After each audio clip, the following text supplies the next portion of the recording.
Alors là, vous avez dit quelque chose que j'aime beaucoup. Ça revient pour moi au traitement de l'information.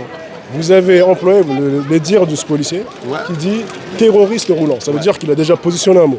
À partir du moment où on emploie un mot comme ça, forcément la personne qui reçoit l'information, elle va dire quoi? Ah, c'est un terroriste, donc ça mérite que. C'est une chose. Ça veut dire que pour moi, on est dans l'affaire où il y a un jeune, il y a certes un refus d'obtempérer et qui est un danger pour la route. Je pense, en tant qu'homme qui aime le factuel, on ressort les procédures que la police est censée appliquer et c'est de ça dont on parle. Je ne pense pas que dans les procédures que la police va avoir... Selon lui, il faut l'arrêter. Selon lui, mais lui, je ne sais pas qui c'est. Il y a des hommes bons, des hommes moins bons, des hommes qui suivent les procédures, d'autres qui ne les suivent pas, d'autres qui savent le faire avec du recul. Il me dit que même si les instructeurs refaisaient la scène, encore une fois, ça reste son avis, hein, mais je le partage puisque ça permet d'échanger à ce sujet.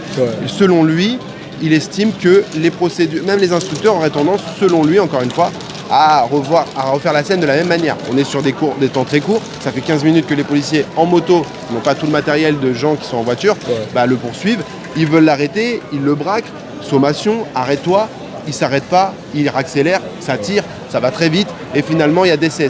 Et ça, encore une fois, c'est toujours, peu importe, hein, c'est triste, il y a décès. Mais la réalité, c'est qu'on parle d'une personne qui a commis déjà 9 délits, qui roule dans une voiture de location sans permis à 17 ans. Il y a plusieurs quand même facteurs. Et lui, le rôle du policier, d'après encore une fois d'autres policiers, c'est d'arrêter cet individu, qui considère comme un terroriste roulant.